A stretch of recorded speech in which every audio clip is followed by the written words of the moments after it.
Hola amigos, ¿cómo están? Nuevamente les damos la bienvenida al programa La Palabra de Dios. Como vimos la vez pasada, estamos con una serie que se llama Mentiras Satánicas contra los Creyentes. Y estamos desglosando una por una las mentiras que Satanás induce al creyente para que éste se confíe, para que éste peque, para que éste no se preocupe por la vida eterna. Antes de empezar, en el día de hoy, vamos a pedir la protección y la compañía de nuestro Señor. Oremos. Padre nuestro, gracias te damos, Señor, por tus bendiciones. Gracias porque nos permites hablar sobre tu palabra, la cual nos alerta sobre los engaños satánicos en contra de los creyentes. Influye en nosotros tu Santo Espíritu para que todo lo que en este programa podamos decir sea para nuestro beneficio, pensando en la salvación eterna. Por los méritos de nuestro Señor Jesucristo, lo agradecemos. Amén. Bueno, hermanos y hermanas, habíamos quedado en la primera parte de nuestro programa con el desglose de 6 mentiras que Satanás presenta a los creyentes. Hoy vamos a seguir con la número 7. La mentira número 7 dice que nosotros podemos acercarnos al pecado sin caer en él. ¿Saben qué significa esto? Significa jugar con fuego y no quemarnos. Me recuerda el caso de la mariposa nocturna, que se acerca a la luz y aunque quemen sus alas, ella persiste en acercarse a la misma hasta morir. Igualmente, eso es lo que pretende Satanás, que nos acerquemos al pecado, que caigamos en el pecado para muerte eterna. Tenemos, sin embargo, algunos remedios contra ese ataque de Satanás. El primero lo encontramos en Proverbios 4, capítulo 4, versículos 14 y 15. Y dice lo siguiente: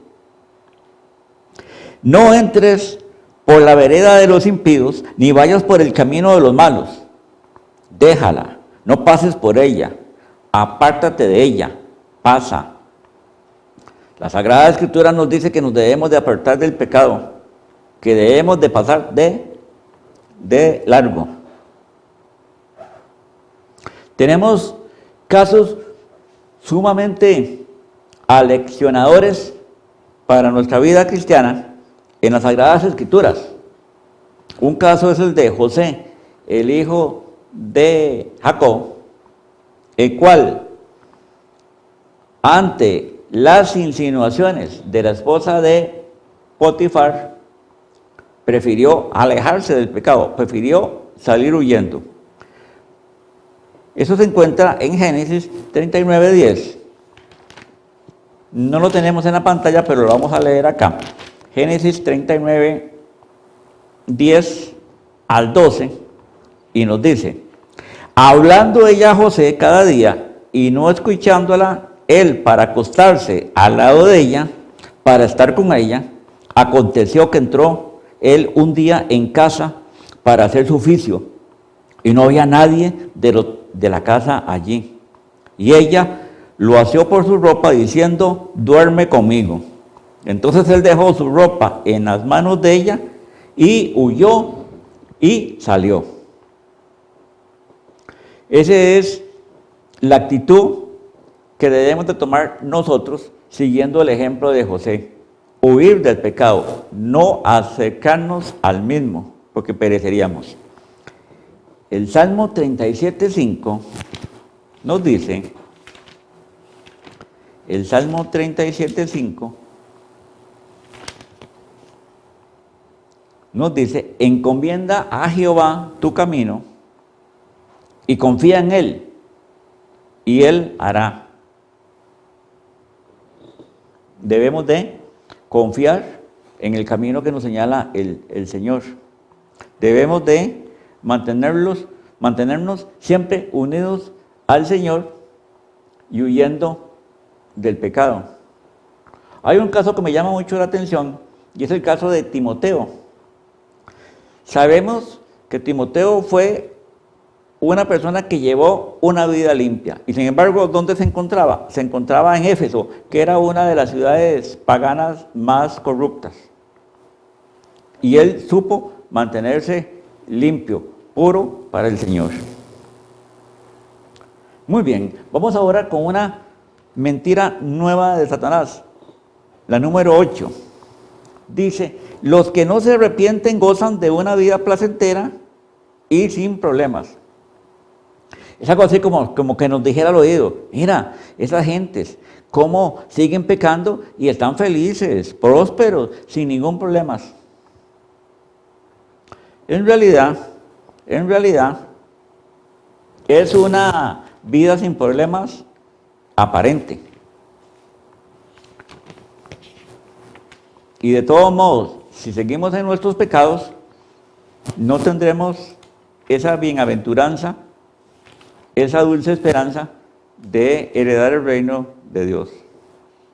Malaquías, capítulo 3 y versículo 5, Malaquías, capítulo 3, versículo 15, nos dice lo siguiente: decimos pues ahora, bienaventurados son los soberbios y los que hacen impiedad.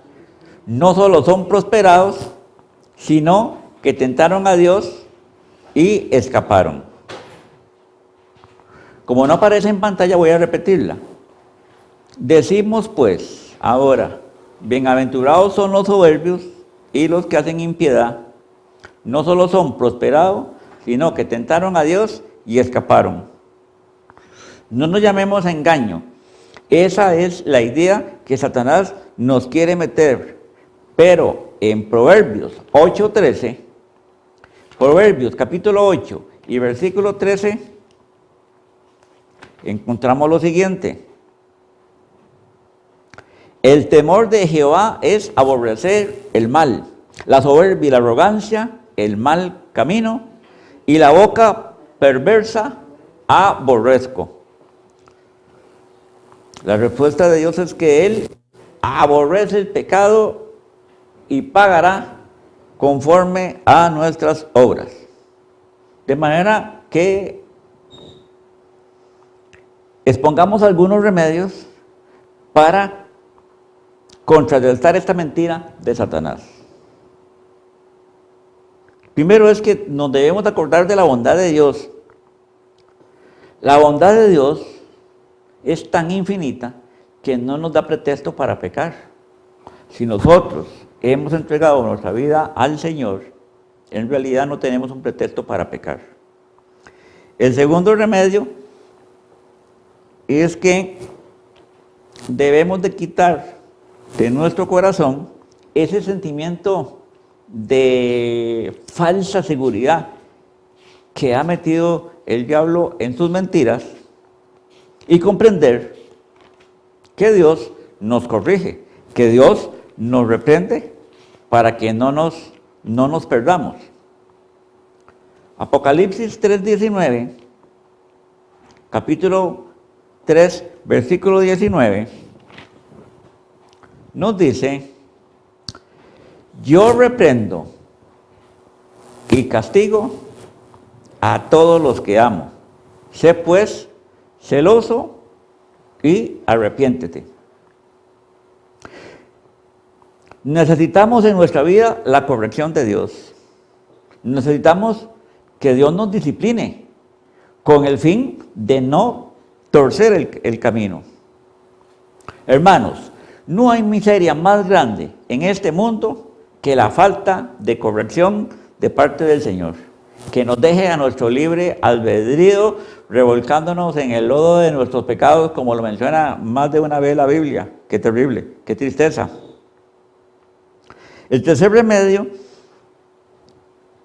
se refiere a que las bendiciones que reciben los pecadores son cosas efímeras, son cosas mundanas. Pero nosotros, los que conocemos al Señor y cumplimos con sus mandamientos, tenemos un galardón más allá de este mundo, que es la vida eterna.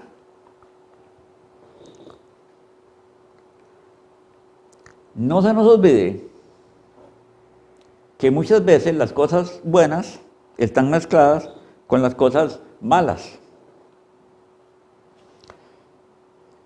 como una estratagema de Satanás con el fin de hacer parecer bueno lo que verdaderamente es malo. ¿Qué nos dice el Salmo 92, versículo 7? Salmo 92, versículo 7. Nos dice lo siguiente. Salmo 92, versículo 7. Dice: cuando brotan los impíos como la hierba y florecen todos los que hacen iniquidad, es para ser destruidos eternamente. Entonces, lo que dice el diablo no es cierto. Finalmente, los que hacen iniquidad serán destruidos eternamente. No podemos estar del lado del mal sin recibir el castigo del Señor. El último remedio para esta mentira es que debemos de dar cuenta de las bendiciones que hemos recibido. Hay que recordar que Dios nos ha bendecido con nuestros talentos, con posesiones, con estudios, y que todo viene de Él, no solo para nuestra edificación, sino para que los utilicemos en beneficio de los demás.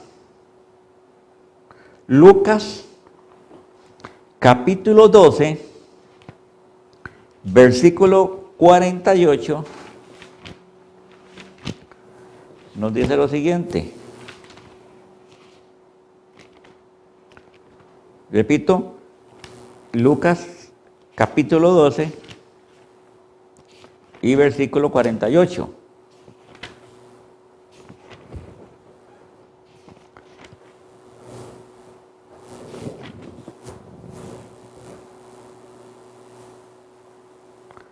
Mas el que sin conocerla hizo cosas dignas de azotes, será azotado poco. Porque a todo aquel a quien se haya dado mucho, mucho se le demandará, y al que mucho se le haya confiado, más se le pedirá. De manera que esta es otra bendición de Dios, en el sentido de que debemos de acordarnos que al ser tan bendecidos, tenemos también que dar cuenta de nuestras bendiciones. Por lo tanto, debemos de estar alertas de no entrar en el pecado. Vamos con la novena mentira satánica. Dice el diablo: los pecadores gozan de una buena vida, pero los justos solo experimentan tristezas y problemas.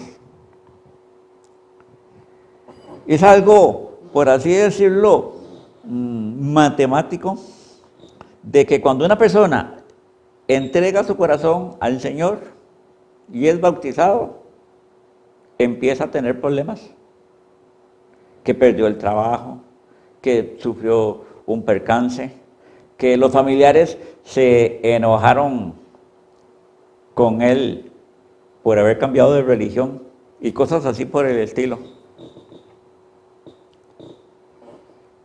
Pero en realidad, si lo vemos desde la perspectiva de Dios, nos encontramos que los problemas de los hijos de Dios son usados para su bien. El sufrimiento nos hace más humildes y sensibles a la influencia del Espíritu Santo. Por así decirlo, nos fortalece. Salimos cada vez más fuerte después de una dura prueba. Leamos el Salmo 119, versículo 67. Salmo 119, versículo 67. ¿Qué nos dice? Antes que fuera yo humillado, descarriado andaba, mas ahora guardo tu palabra. Aquí David nos menciona que él andaba descarriado y que tuvo que sufrir la humillación de la corrección de Dios para que pudiera guardar su palabra. Segundo remedio, Dios nos ama pese a los sufrimientos. Nosotros podemos estar llenos de problemas, ¿sí? Podemos tener algunas situaciones problemáticas, pero el amor de Dios no nos abandona. Nada nos puede separar del amor de Dios. Y más bien, con esta promesa que encontramos en Juan 15:1, más bien con esta promesa podemos levantarnos de situaciones difíciles, porque Jesús siempre está al lado nuestro. Leamos Juan 15, versículo 9. Como el Padre me ha amado, así también yo os he amado. Permanece en mi amor. Es una invitación para que nosotros, pese a los problemas, permanezcamos en el amor de Dios. También no se nos olvide que los problemas son pasajeros, pero que la promesa de vida eterna es algo que Dios cumplirá. Por lo tanto, ¿qué importa si aquí en nuestra breve existencia se nos presentan algunas dificultades? Si sabemos de que finalmente del camino de nuestra vida nos espera una dicha venidera. Vemos el Salmo 35. Salmo 35. Salmo 30, versículo 5. Dice lo siguiente: porque un momento será su ira, pero su favor dura toda la vida. Por la noche durará el lloro, y a la mañana vendrá la alegría. ¿Quién nos dice? Que los problemas son pasajeros, que dura un momento, pero el favor de Dios dura toda la vida.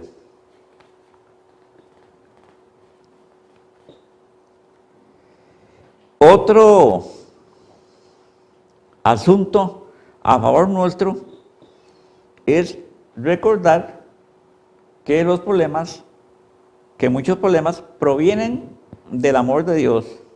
Dios nos está preparando para el cielo. Nosotros somos aquí pasajeros. Estamos preparándonos, estamos edificando nuestro carácter para gozar de la Canaán celestial.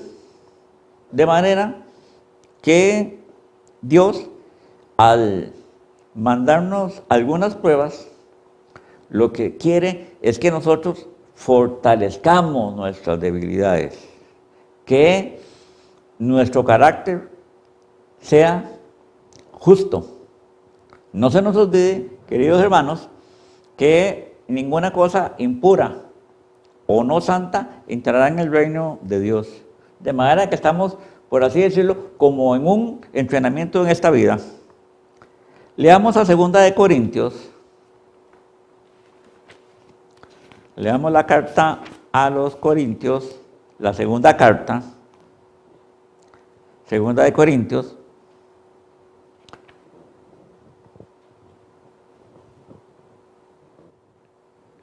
12:10. Segunda de Corintios 12:10. Dice así: por lo cual, por amor a Cristo me gozo en las debilidades, en afrentas, en necesidades, en persecuciones, en angustias, porque cuando soy débil, entonces soy fuerte. El apóstol aquí está diciendo que por el amor de Cristo, él se goza en todas las debilidades, afrentas, necesidades, dificultades. Y que en lo que es aparentemente débil, resulta ser fuerte. Dios nos fortalece con las pruebas que nos manda.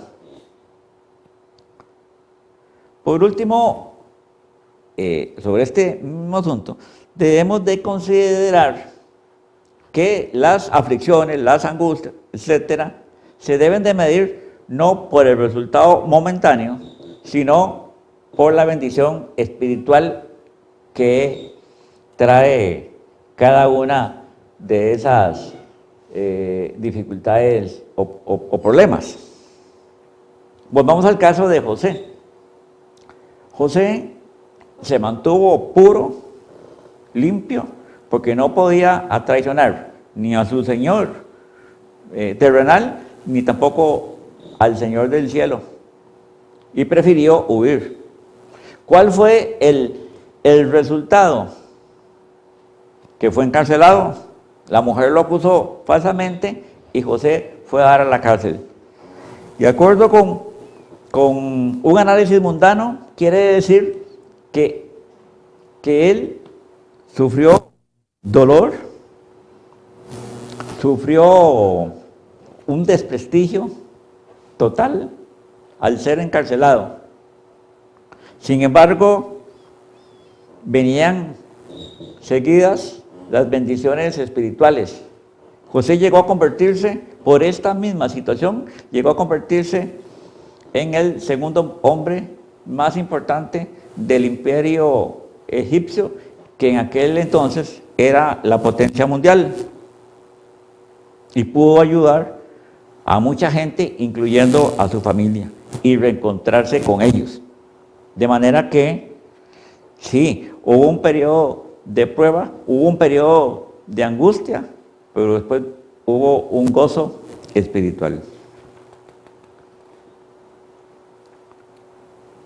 Hay un versículo que debemos de analizarlo con más detenimiento. Está en Deuteronomio 8:2. Deuteronomio capítulo 8, versículo 2. Dice así: y te acordarás de todo el camino por donde te ha traído Jehová tu Dios estos 40 años en el desierto, para afligirte, para probarte, para saber lo que había en tu corazón, si habías de guardar o no sus mandamientos.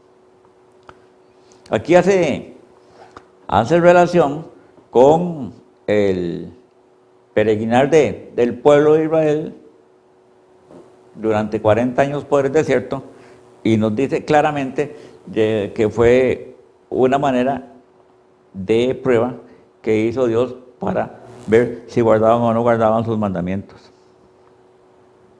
Por último, no se nos olvide que son más grandes las tristezas, las miserias, las calamidades que acompañan al pecado que las que acompañan a la santidad y a la piedad.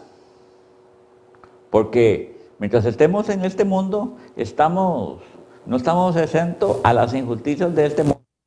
Pero cuando estamos en Cristo Jesús, cuando nuestro corazón ha sido cambiado por el Espíritu Santo, resulta que nuestra vida no solamente es santa, no solamente es piadosa, sino que tenemos esa hermosa esperanza de estar por toda la eternidad con Cristo Jesús. Vemos que nos dice al respecto Isaías, capítulo 57, Isaías, capítulo 57 y versículos 20 y 21. Dice así: pero los impíos son como el mar en tempestad, que no puede estarse quieto, y sus aguas arrojan cieno y lodo. No hay paz, dijo mi Dios, para los impíos. No hay paz para los impíos. Muy bien. Vamos a entrar ahora a la mentira número 10.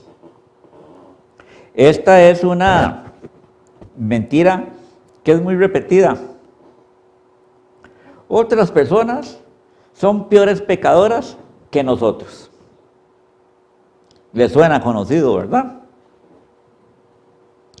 Pero el asunto es que nosotros no debemos de compararnos con nuestro prójimo, sino que debemos de examinarnos a nosotros mismos, examinar nuestras propias vidas. Lucas, capítulo 18 y versículo 13, nos dice lo siguiente: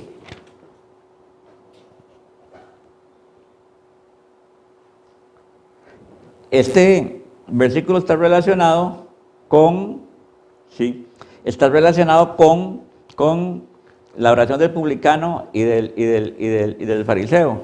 Voy a leerlo de la siguiente manera: mas el publicano, estando lejos, no quería ni aún alzar los ojos del cielo, sino que se golpeaba el pecho diciendo: Dios, sé propicio a mí, pecador.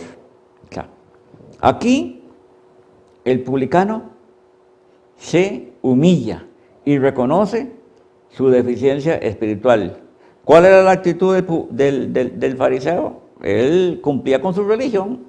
Desde el punto de vista de esa religión, él era una persona justa. ¿Y qué nos dice la Biblia al respecto? Que era un hipócrita, vivía una vida de hipocresía, era un sepulcro, como lo mencionó Jesús, blanqueado, era pura inmundicia. Y precisamente seguiremos después de este corte musical hablando un poquito sobre lo que es la hipocresía, la doble vida cristiana. Vamos entonces al corte.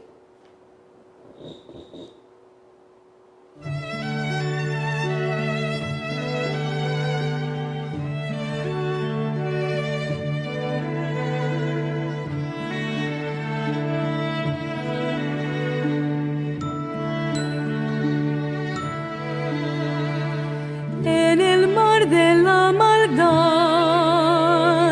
desfallecía yo, me ahogaba el pecar, no había solución,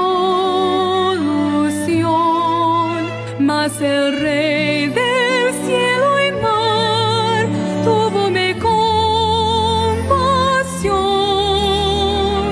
con sus brazos me sacó. A salvo estoy, el pecado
de las olas de maldad, Cristo te salvará. Él gobierna cielo y mar, calma la tempestad. Si abres hoy tu corazón, Él entrará. Él me salvó, con su poder mi vida transformó. Él me salvó, mostró su gran amor, mostró su gran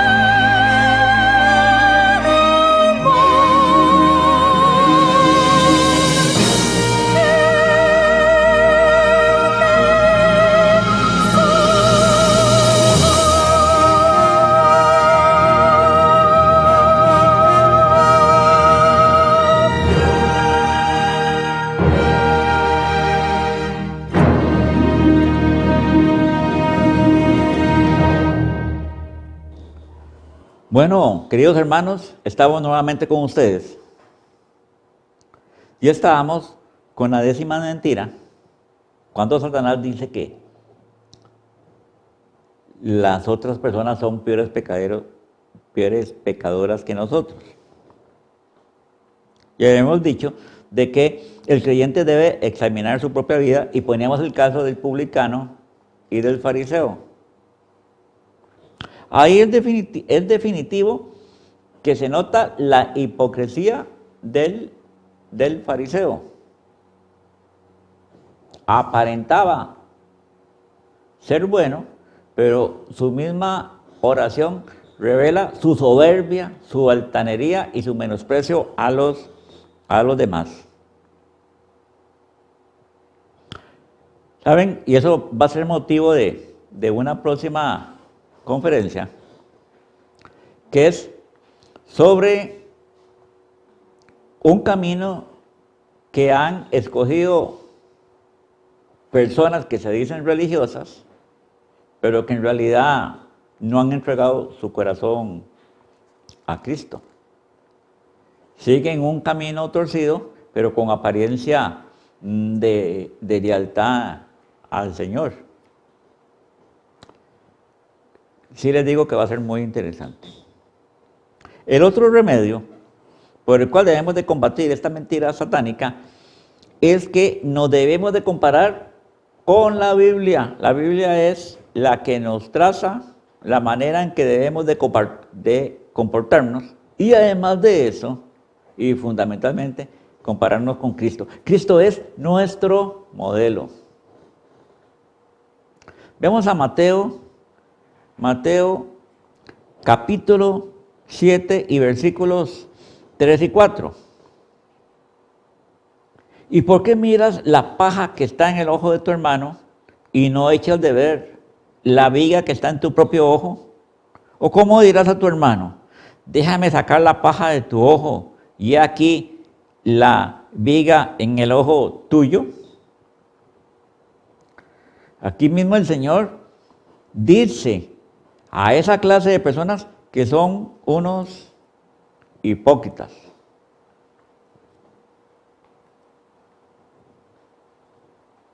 La comparación entonces de nosotros debe ser únicamente con Cristo. Es el modelo a seguir y no compararnos con otras personas. Siempre encontraremos la manera de aparecer mejores que ellas. Muy bien, la mentira número 11 de Satanás nos dice que la Biblia está llena de errores, que hay cosas que no son correctas, que en realidad estamos bajo la ley de la libertad. Les parece conocido, ¿verdad? La ley de la libertad. ¿Qué libertad? Libertad para hacer lo que nos dé la gana. Satanás quiere no solamente confundirnos, sino que nos perdamos. Que perdamos la mira de lo que debemos de hacer. Veamos Romanos capítulo 1 y versículo 8.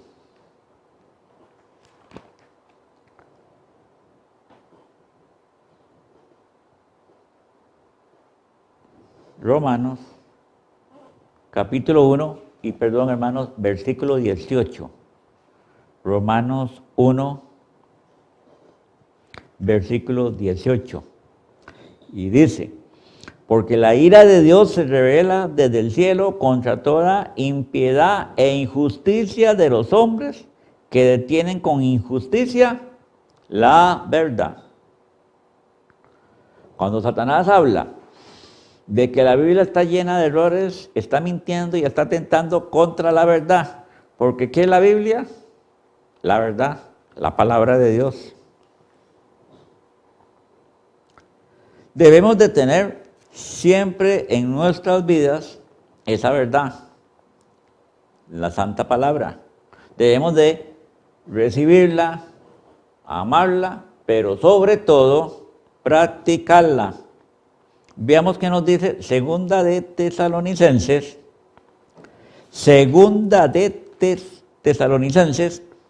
capítulo 2 y versículos 10 y 11.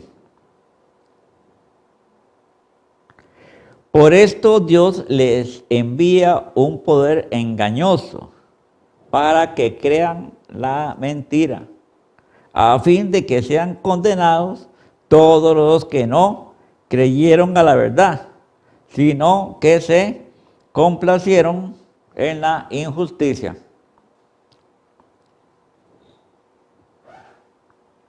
Y un versículo que nos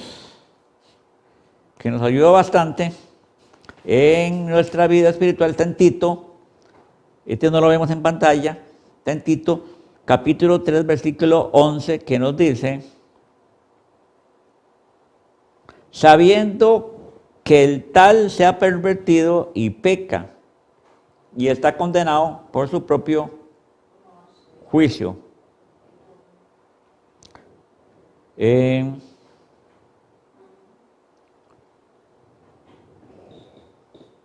Muy bien, vamos ahora con el tercer remedio, que es tener el fundamento verdadero, es decir, a Cristo mismo. Primera de Corintios,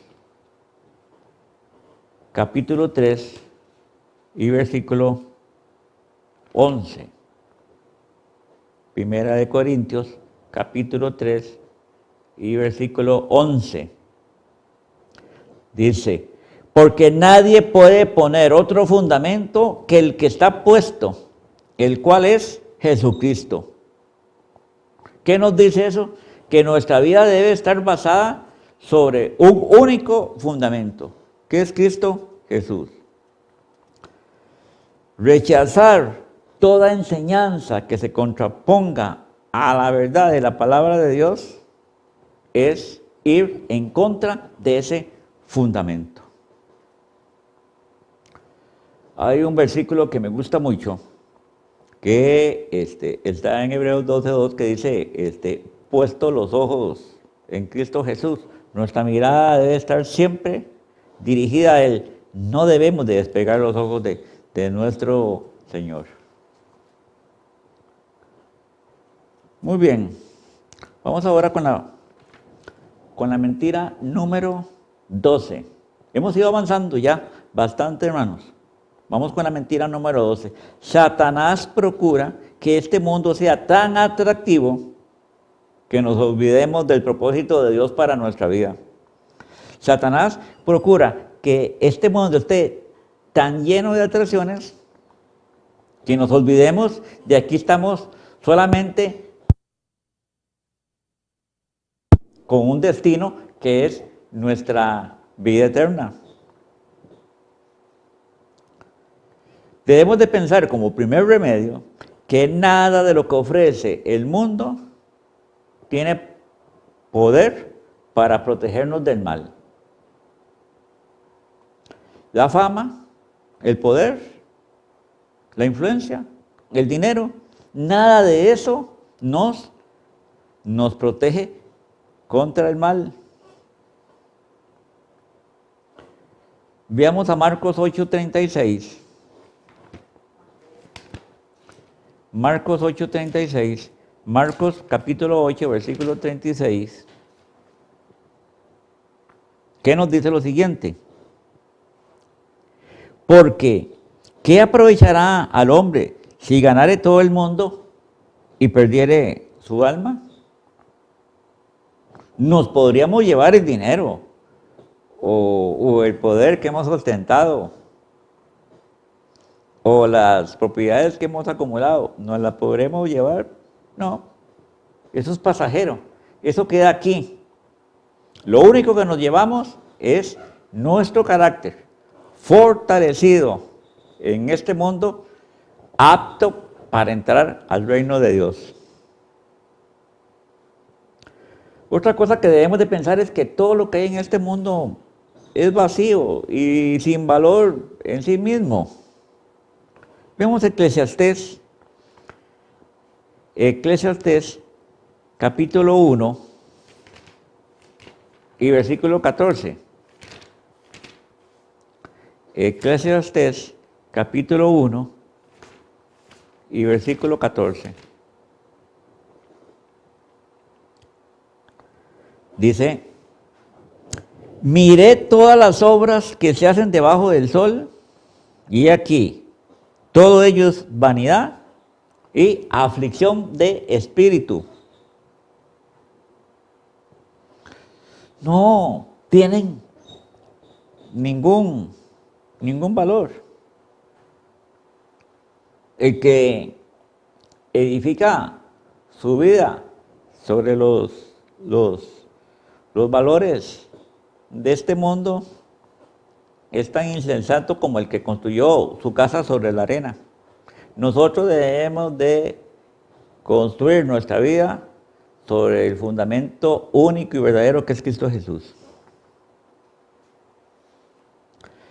Todas las cosas de esta vida son inciertas, son inconstantes, son cambiables. Vea lo que nos dice Primera de Timoteo 6:17. Primera de Timoteo 6:17.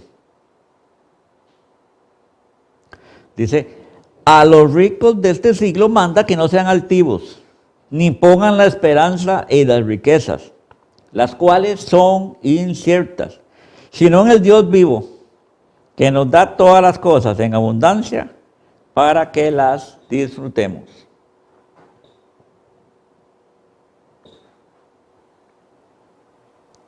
Hay cosas en este mundo que parecen atractivas, cuando en realidad son dañinas. Veamos qué nos dice el Señor en Mateo 13:22. Mateo 13:22.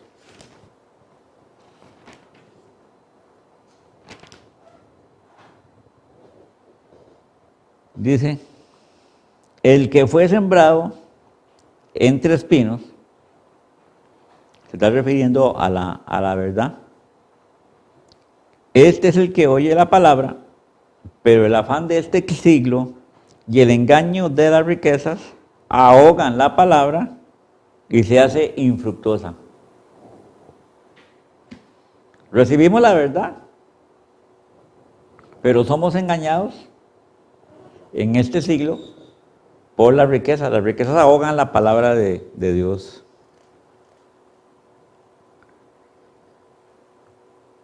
Luego, otra cosa importante es que todos los placeres y posesiones de este mundo están mezclados con problemas y preocupaciones. Cualquier éxito en este mundo nos da preocupación y ansiedad, más otras cosas. El que tiene mucho está pendiente de que no le roben o que sus acciones no bajen y quede arruinado. Está en una constante incertidumbre. Muy bien. También puede haber tristeza por la pérdida de un bien material. Siempre va a haber pérdidas y lágrimas porque las cosas de este mundo no son estables, son inciertas. Dichoso entonces el que ha fundamentado su vida sobre la base de nuestro Señor Jesucristo. Porque no solamente tiene la paz y tranquilidad que nos da el Señor, sino que también tiene la promesa de la vida eterna. Y hago mucho énfasis en eso, hermanos, porque este mundo es, por así decirlo, un periodo de capacitación, de prueba. En realidad nuestra vida debe estar después de esta vida. Debemos de apegarnos a las cosas eternas e inmutables, en vez de las pasajeras. Primera de Juan nos dice en el capítulo 2 y versículos 16 y 17 lo siguiente: porque todo lo que hay en el mundo, los deseos de la carne, los deseos de los ojos y la vanagloria de la vida, no proviene del Padre, sino del mundo. Y el mundo pasa y sus deseos, pero el que hace la voluntad de Dios permanece para siempre. Y veamos Mateo 6:19. Mateo 6:19.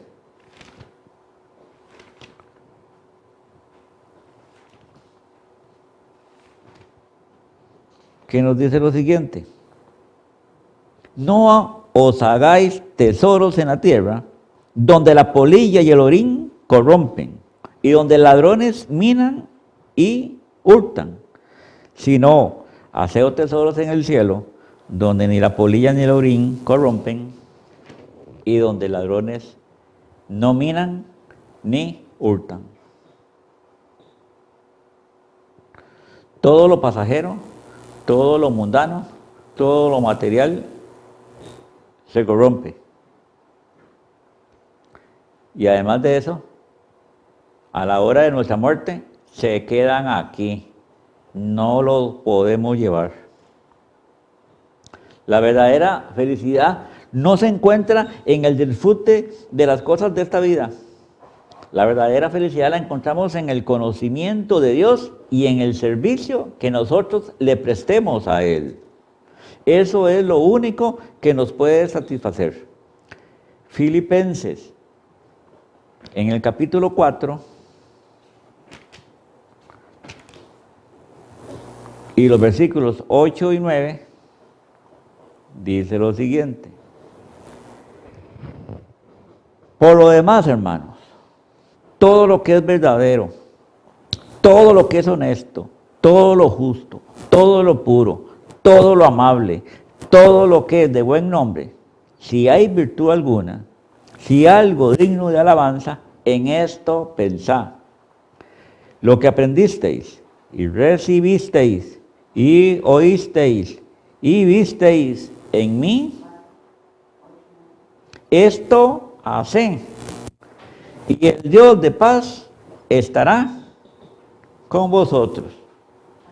Qué hermoso, ¿verdad, hermanos? El Dios de paz estará con nosotros. El alma del hombre tiene más valor que todo el mundo. Fuimos hechos para conocer a Dios, pero también fuimos hechos para amar a Dios y fuimos hechos para servir a Dios. ¿Y saben por qué?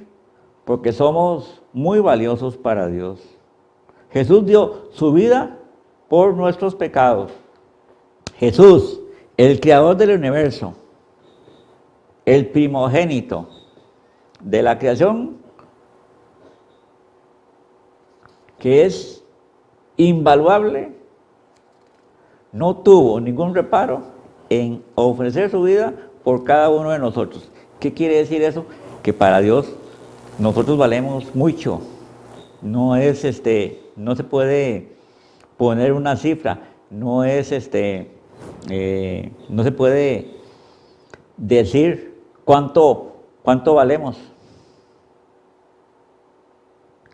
Jesús dio su vida por nosotros y sin embargo nosotros hacemos nuestra voluntad. No somos verdaderos servidores del Señor.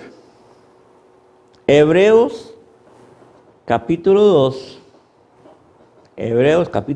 y versículo 3 nos hace una pregunta. ¿Cómo escaparemos nosotros si descuidamos una salvación tan grande, la cual, habiendo sido anunciada primeramente por el Señor, nos fue confirmada por los que oyeron? ¿Cómo vamos a escapar si estamos descuidando una salvación tan grande que Dios nos ha dado por medio del sacrificio de nuestro Señor Jesucristo? Muy bien, el último remedio contra esta mentira de Satanás nos dice que los problemas que Dios nos envía nos sirven para protegernos del orgullo, de la frialdad espiritual, de la indiferencia, de la negligencia, de la amargura, del amor al mundo, bueno, en fin, de nuestro ego. Veamos el último versículo de este día, que lo encontramos en Segunda de Crónicas,